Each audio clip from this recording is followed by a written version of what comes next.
Olá, boa noite. Eu sou Rosiane Kennedy e a partir de agora você confere com a gente as notícias que circularam hoje nos corredores do poder. Hoje, o Procurador-Geral da República, Rodrigo Janot, disse que não há indícios para abrir investigação contra o presidente Michel Temer e contra o ministro Padilha. E a Polícia Federal apura um outro escândalo de corrupção em cobrança de royalties. Tudo isso e muito mais você confere com a gente a partir de agora na TV Brasil e na Rádio Nacional.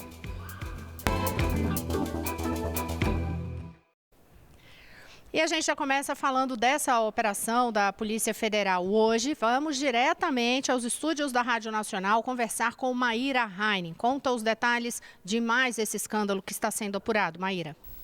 Pois é, Rosean, o conhecido pastor da Igreja Assembleia de Deus, Silas Malafaia, é alvo da Operação Timóteo da Polícia Federal. A informação é da assessoria de imprensa do religioso, que confirmou o mandado de condução coercitiva em nome do pastor. Ele confirmou que recebeu de forma legal uma doação de R$100 mil de um amigo também pastor. Vamos ouvir. Em 2013, eu recebi no meu escritório um pastor, Michael Abud, meu amigo há mais de 20 anos, trouxe um membro da igreja dele, que é empresário, para me dar uma oferta pessoal. Me deu uma oferta de R$100 mil, depositado na minha conta, declarado no imposto de renda meu e da minha esposa, porque eu tenho conta conjunta. Agora eu pergunto a vocês, como é que um juiz, essa é a única coisa, faz uma condução coercitiva? Não sou bandido, não estou envolvido com corrupção, não sou ladrão, eu estou indignado. Que Estado de Direito é esse? Pois é, a gente viu aí, o pastor classificou a condução coercitiva como uma tentativa para desmoralizá-lo em meio à opinião pública e ressaltou estar indignado. A Operação Timóteo da Polícia Federal foi deflagrada hoje com ação em 11 estados e no Distrito Federal. Foram realizadas buscas e apreensões em 52 endereços relacionados a uma organização criminosa investigada por esquema de corrupção em cobranças judiciais de royalties da exploração mineral. De acordo com a Polícia Federal, entre os investigados por esse apoio na lavagem do dinheiro está uma liderança religiosa que recebeu valores do principal escritório de advocacia responsável pelo esquema. As investigações querem entender se esse líder religioso pode ter emprestado contas correntes de uma instituição religiosa sob sua influência com a intenção de ocultar a origem ilícita dos valores. Rosean? Obrigada, Maíra. E há desdobramentos sobre essa investigação, por isso a gente vai diretamente à redação da Agência Brasil conferir o noticiário com a editora Carolina Pimentel. Boa noite. Boa noite, Rosiane. Aí, falando sobre essa Operação Timóteo, que a Maíra Heinen falou há pouco, o Ministério de Minas e Energia informou que vai encaminhar à Casa Civil o pedido de exoneração do diretor do Departamento Nacional de Produção Mineral, Marco Antônio Valadares Moreira, que é alvo aí da Operação Timóteo, que investiga um esquema de corrupção em cobranças judiciais de royalties da exploração mineral. Em nota, o departamento informou também que ainda não teve acesso a informações sobre as investigações em curso. Agora, sobre uma outra operação policial, Rosiane, que a gente conversou ontem aqui nos corredores do poder, a Polícia Federal deflagrou hoje a 6ª fase da Operação Pecúlio, aquela que investiga desvio de recursos na Câmara de Vereadores de Foz do Iguaçu. Foram mais de 60 mandados de busca e apreensão na Câmara e na casa e no trabalho dos investigados. Ontem, na 5ª fase da operação, a polícia prendeu 12 dos 15 vereadores de Foz do Iguaçu. Hoje, mais 2 vereadores foram alvos de busca e condução aí para prestar depoimento. As investigações apontam prejuízos de mais de R$4 milhões com obras de pavimentação na cidade. Em nota, a Câmara de Vereadores de Foz do Iguaçu informou que a operação causou estranheza e que os trabalhos internos continuam. Agora, sobre a Operação Lava Jato, o ex-governador do Rio, Sérgio Cabral, virou réu na Operação Lava Jato. A denúncia contra ele e mais 6 pessoas, incluindo a mulher de Cabral, Adriana Anselmo, foi aceita pelo juiz Sérgio Moro. Cabral é acusado de corrupção passiva e lavagem de dinheiro por ter recebido quase R$3 milhões em propina, desviados aí de um contrato da Petrobras com a construtora Andrade Gutierrez para obras no complexo petroquímico do Rio de Janeiro. Sérgio Cabral foi preso em novembro na Operação Calicut, da qual também já se tornou réu, e agora ele está preso em Curitiba. E ainda sobre a Lava Jato, o juiz federal Sérgio Moro ordenou a transferência do ex-presidente da Câmara, Eduardo Cunha, da carceragem da Polícia Federal em Curitiba para um complexo médico-penal que fica na região metropolitana aí da capital paranaense. Moro alegou que a transferência é para evitar a superlotação da carceragem da Polícia Federal. A defesa de Cunha disse que não vai se manifestar sobre essa decisão e os advogados do ex-deputado já tinham solicitado que Eduardo Cunha ficasse preso na carceragem da Polícia Federal até o depoimento dele para Sérgio Moro, que está marcado para o dia 7 de fevereiro. Rosiane. Obrigada, Carolina Pimentel. A gente lembra que você pode conferir detalhes de todo esse noticiário no site agenciabrasil.ebc.com.br. Eu vou fazer duas observações em relação a esse amplo leque de notícias aí que Carolina Pimentel trouxe, em duas notícias especificamente. Sobre essa referente a Eduardo Cunha, tem algo que sempre corre a boca miúda aqui dentro do Congresso Nacional, quando se fala em Lava Jato, que sai algum dos presos da carceragem da Polícia Federal. Eu vou contar esse bastidor para vocês, porque cada vez que é transferido algum preso ali da carceragem da Polícia Federal, isso gera uma apreensão imensa no ambiente político e no ambiente que envolve as pessoas investigadas nessa Operação Lava Jato. Por quê? Porque sempre fica um clima, e isso é o que eles comentam mesmo aqui dentro do Congresso Nacional, a boca miúda. Eles dizem o seguinte: quando abre espaço lá, é porque há risco de entrar mais algum. Então, a ver os próximos capítulos da Lava Jato. E não tem como deixar de comentar aquele assunto que ela tocou também sobre a investigação na Câmara em Foz do Iguaçu, porque ontem a gente até trouxe a participação aqui dos nossos seguidores. Um deles até falava assim, 12 dos 15 foram presos. Ele falava, os outros 3 não foram achados. Enfim, falava com ironia, mas hoje 2, como ela ressaltou, foram levados aí para depor. Também continuamos conferindo os capítulos desta investigação. Agora, falando aqui diretamente do Congresso Nacional, a gente conversa com a nossa repórter especial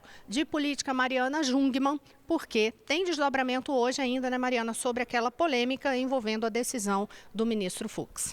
Aquela decisão, Rosiane Kennedy, de determinar que o pacote de medidas de combate à corrupção voltasse para a Câmara, o Senado recorreu disso ontem e hoje foi a Câmara que apresentou recurso ao ministro Fux.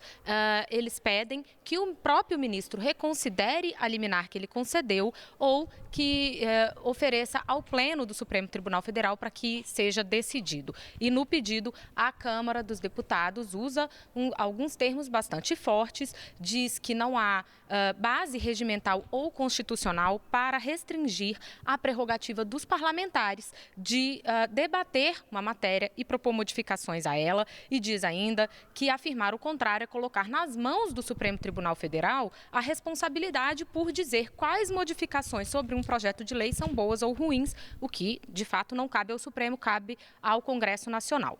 E o pedido da Câmara conclui dizendo que isso é reduzir nosso Estado democrático de direito a uma aristocracia togada. Palavras bastante fortes, Rosiane Kennedy.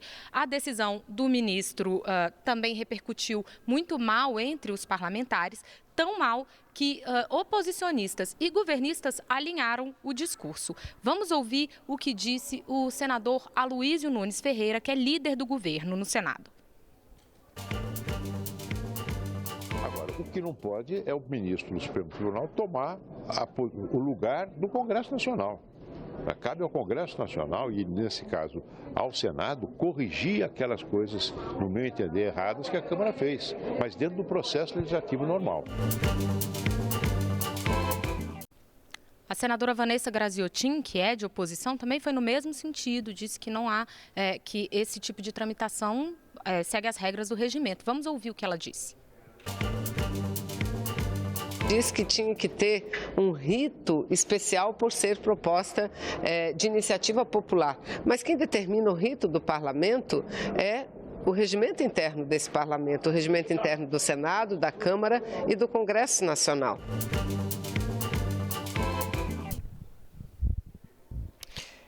E é uma semana, né, que esse foi apenas um dos temas, né, Mariana? A gente faz sempre, nas sextas-feiras, um balanço da semana. Seria difícil listar tudo o que aconteceu nesse Congresso esta semana, considerando Câmara e Senado, mas Mariana vai fazer uma mágica de fazer um resumo relâmpago para a gente, igual foram algumas votações, inclusive, por aqui. É verdade.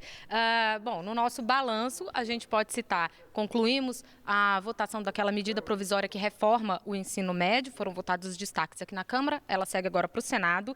A PEC do teto de gastos foi finalmente concluída e promulgada no Senado também. A PEC da Previdência, da reforma da Previdência, foi votada na Comissão de Constituição e Justiça, vai começar a partir de agora a ser analisado a questão de mérito dela, né, os termos dela. O projeto de renegociação da dívida dos estados, Rosiane Kennedy, com contrapartidas por parte dos mesmos estados, que foi aprovado no Senado, segue agora para a Câmara dos Deputados. Projeto de decreto legislativo que revê aquela decisão da ANAC, da Agência Nacional de Aviação Civil, sobre bagagens. O projeto foi aprovado no Senado, revoga aquela decisão de que bagagens poderão ser integralmente cobradas pelas companhias, está na Câmara agora. E foi votada ainda Lei de Diretrizes Orçamentárias, Orçamento da União e mais de 30 projetos de liberação de créditos extraordinários, Rosiane Kennedy. Tudo isso essa semana. Uma semana que parece que teve muito mais do que os dias que de fato teve. Orçamento, eu já adianto para você que no próximo bloco a gente vai trazer detalhes da aprovação do Orçamento Geral da União para 2017. Agora, também na linha de balanço da semana, a gente separa as imagens, toda sexta-feira as imagens que marcaram esta semana. A gente já vai para a primeira que foi escolhida aqui, são todas imagens selecionadas e feitas pela Agência Brasil, então você confere um amplo leque também de fotos lá. E aí é o seguinte, a imagem do Tomás Silva, ele registrou o protesto em frente à Assembleia Legislativa do Rio de Janeiro contra o pacote do corte de gastos do governo do estado.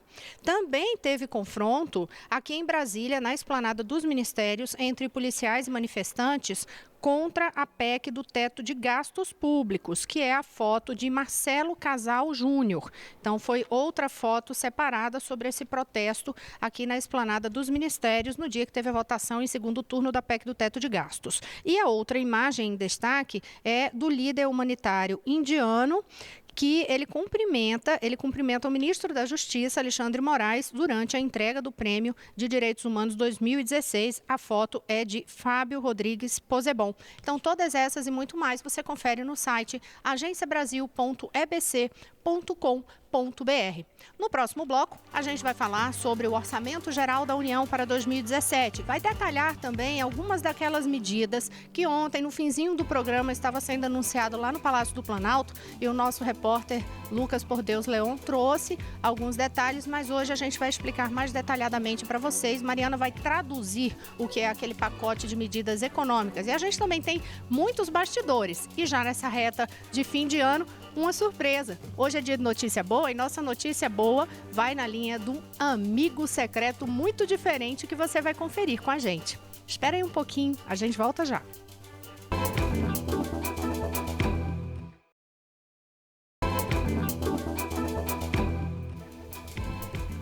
Olá, eu sou Rosiane Kennedy e estamos de volta aqui no Congresso Nacional com as notícias que circulam nos corredores do poder. No primeiro bloco, você conferiu com a gente que o Procurador-Geral da República, Rodrigo Janot, disse não haver indícios para abrir investigação contra o presidente Temer e o ministro Padilha. Conferiu também uma investigação da Polícia Federal, uma operação da Polícia Federal, em que um dos alvos foi o pastor Silas Malafaia. Ele classificou de absurdo ele ter sido colocado no meio desta investigação. E várias outras notícias você também conferiu aqui. Pode ver os detalhes no site agenciabrasil.ebc.com.br. Agora a gente entra no noticiário de economia e a gente vai diretamente para o estúdio da Rádio Nacional conferir com Maíra Heine como é que foi a aprovação do Orçamento Geral da União de 2017. Maíra.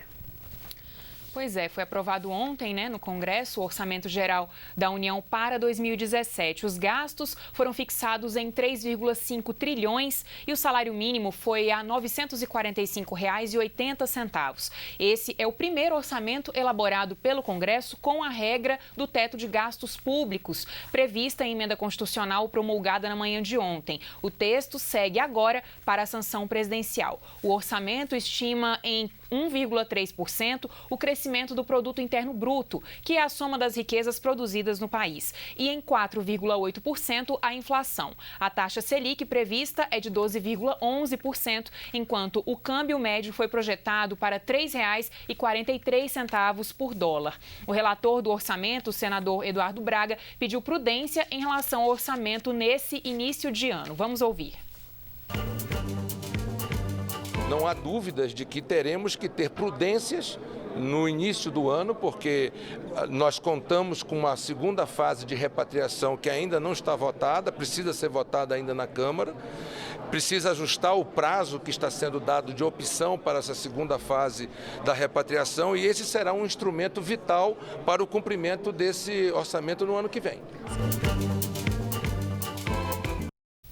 A proposta determina ainda que as despesas com juros e amortização da dívida pública consumirão R$ 1 trilhão e 700 bilhões de reais. Segundo o texto, 306,9 bilhões serão destinados ao pagamento de pessoal na esfera federal. 90 bilhões vão para investimentos das estatais e 58,3 bilhões para investimentos com recursos do orçamento fiscal e da Seguridade Social. Rosiane? Obrigada, Maíra. A gente sempre fala que conversar sobre orçamento parece assim um bicho de sete cabeças. Não é, a gente só precisa ir traduzindo o assunto e é muito importante você conferir para monitorar ao longo do ano o que é que está sendo feito com o orçamento público. Tem que ficar destacado que esse é, de fato, o primeiro orçamento que vai ter um teto de gastos e, com isso, o que se fala dentro do Congresso Nacional é que aí passará a ser um orçamento que não tem o risco ali de seguir para o ramo da ficção, porque esse era um termo que se usava sempre aqui no Congresso ao longo de décadas, de que o orçamento era uma peça de ficção. Esse orçamento deste ano deixa claro lá de que existe, sim, déficit nas contas públicas, que tem um rombo e que isso precisa ser resolvido. Em relação aos bastidores desta aprovação do Orçamento Geral da União ontem, que votou a Lei de Diretrizes Orçamentárias, votou umas coisas, aí praticamente no último dia de trabalho do ano legislativo, eles aprovaram tudo e aprovaram o orçamento. Tem um bastidor em relação a isso, que é o seguinte: para conseguir, o governo fez um acordo com a oposição para derrubar 3 dos 9 vetos presidenciais que também estavam ali para ser analisados na sessão do Congresso Nacional. Agora, ainda em relação a esse clima de aprovação e sobre o que eu estava falando antes, de que no Congresso sempre se tratou ao longo de décadas o orçamento como sendo uma peça de ficção, hoje o presidente Michel Temer, num evento com representantes das Forças Armadas, ele até falou sobre isso, dizendo que não tem mais espaço para feitiçaria orçamentária. Vamos ouvir o que disse o presidente. Demos, aliás, passo decisivo, vou dizer o óbvio, exatamente nesta semana, para pôr ordem nas contas públicas. Não há mais espaço, meus senhores e minhas senhoras, para feitiçarias. Imprimir dinheiro, maquiar contas, controlar preços. Estamos tratando de resolver nossos problemas de frente. Se não o fizermos agora, vou usar uma expressão popular, o Estado quebra. E ainda falando de economia, agora a Mariana Jungmann vai traduzir para você que está nos acompanhando parte daquelas medidas econômicas anunciadas ontem pelo governo, porque tem pontos que dizem respeito diretamente a você, consumidor, a você, trabalhador. Então, Mariana destacou alguns dos pontos e explica para a gente agora. Exatamente, Rosiane. Foram muitas medidas, algumas têm a ver mais com o setor produtivo, com as grandes empresas, e outras mais a ver com a vida direta do cidadão, do trabalhador. A gente elencou algumas delas para explicar.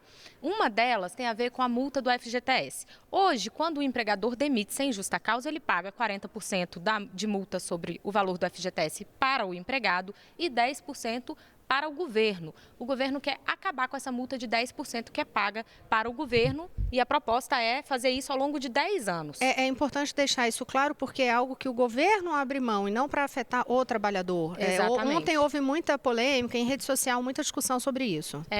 Aquela multa de 40% que o trabalhador recebe quando é demitido, ela fica intocada. O que vai ser extinto é a multa de 10% que é paga para o governo. E aí a ideia é que isso ajude a desonerar os empresários para que eles possam, inclusive, fazer mais contratações. O FGTS também vai sofrer ali uma modificação para tentar aumentar a rentabilidade do fundo, que hoje é muito baixa. E a ideia é tentar promover um aumento nesse rendimento ao longo dos anos, de modo que ele se aproxime do rendimento da poupança. Então, ficaria mais parecido com se o trabalhador estivesse colocando dinheiro todo mês na poupança, o rendimento seria mais semelhante.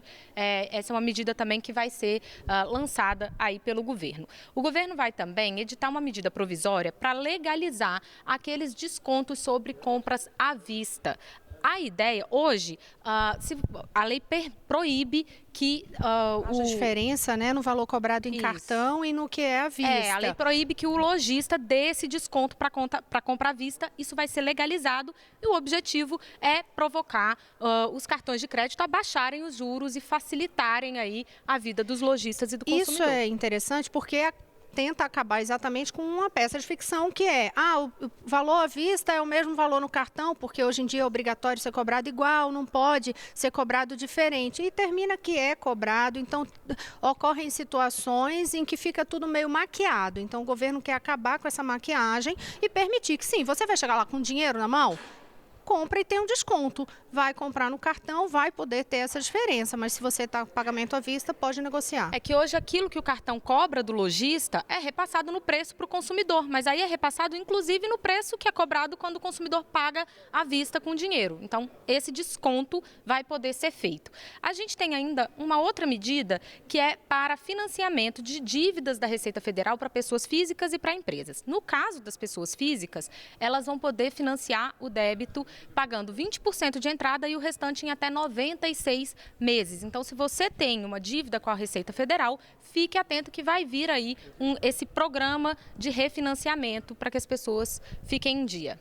Então é isso, vários detalhes você pode conferir no site da Agência Brasil, agenciabrasil.ebc.com.br. E é para lá que a gente vai agora. Aqui, Carolina Pimentel tem as últimas notícias da tarde. Carolina. Rosiane, o Procurador-Geral da República, Rodrigo Janot, entendeu que não há indícios suficientes para abrir uma investigação contra o presidente Michel Temer e o ministro da Casa Civil, Eliseu Padilha, sobre o caso envolvendo os ex-ministros da Cultura, Marcelo Caleiro, e da Secretaria de Governo, Gedel Vieira Lima. No entanto, Rodrigo Janot enviou documentos que envolvem o ex-ministro Gedel Vieira Lima para a primeira instância do Ministério Público Federal em Brasília. Marcelo Caleiro, que pediu demissão, disse que sofreu pressão de Gedel Vieira Lima para liberar a construção de um edifício em Salvador que estava embargado pelo Instituto do Patrimônio Histórico e Artístico Nacional, o IPHAN. Marcelo Caleiro também envolveu os nomes aí do presidente Michel Temer e do ministro da Casa Civil, Eliseu Padilha, na época neste caso. Na época, Eliseu Padilha confirmou que procurou o ex-ministro da Cultura para tratar da discordância. Já o Palácio do Planalto diz que o presidente Michel Temer tentou arbitrar o conflito entre os ministros e sugeriu que fosse procurada a Advocacia Geral da União. Rosiane. Carolina Pimentel, fica aí aguardando comigo um pouquinho, porque hoje, como eu anunciei antes, é sexta-feira e a gente traz as boas notícias. Desta vez eu tenho uma boa notícia que é compartilhada com Carolina Pimentel. Nós duas estaremos de folga na semana que vem, então isso já é uma boa notícia pra gente. Mas a nossa boa notícia hoje é diferente, a gente resolveu fazer um amigo secreto. Quem sabe você até pensa em alguma ideia alternativa aí, mas que dê o presente com muito carinho. A nossa ideia de amigo secreto foi o seguinte: a gente não vai entregar o presente vai ser uma notícia que a gente gostaria de dar para o nosso amigo. Claro que é uma notícia que nós estamos criando, mas é a notícia que eu queria dar de presente para Carolina Pimentel. Então, deixa eu ver se eu consigo ver a Carolina Pimentel aí para entregar o meu presente para Carolina Pimentel. E a Carolina Pimentel, que foi quem eu tirei de amigo secreto, eu dou de presente para ela a seguinte notícia. Ela que tem uma filhinha linda, Marina, de 3 anos, a notícia que eu quero dar é: a partir do ano que vem vai ser lei e em todos os bairros, no país inteiro, vai ter um parque lindo para a criançada. Carol, qual é o seu presente? Rosiane, obrigada. Gostei bastante do presente. Bem, para a minha amiga secreta, ela gosta muito da Amazônia, gosta dos temas da Amazônia, e o meu presente para ela, eu acho que é uma notícia que ela gostaria de dar na Rádio Nacional, aqui nos Corredores do Poder, é o fim do desmatamento na Amazônia, né? Que toda a população brasileira tivesse aí consciência e que a gente pudesse aí deixar a floresta em paz e não tivesse mais o desmatamento. Eu acho que você ia gostar desse presente, não, Maíra? O meu presente vai agora para a Mariana, mas eu acho que serviria para todo mundo, porque todo mundo tem certeza que gostaria de receber essa notícia. A minha notícia é de que o país, o Brasil, se tornaria referência, os hospitais públicos do Brasil se tornariam referência em atendimento, sem filas, sem problemas de espera, para todo mundo que precisa dos hospitais públicos do nosso país. Mariana. Obrigada, Maíra. O meu presente vai para a Rosiane Kennedy, que está aqui do meu lado. Rosiane, meu presente para você seria que ano que vem tivéssemos deflação e seu salário valesse muito mais. Isso é o que a gente deseja, inclusive, para todos. Bom fim de semana, bom Natal. Na outra semana eu estou de volta. A Mariana, segunda-feira, está aqui. Até lá. Até mais.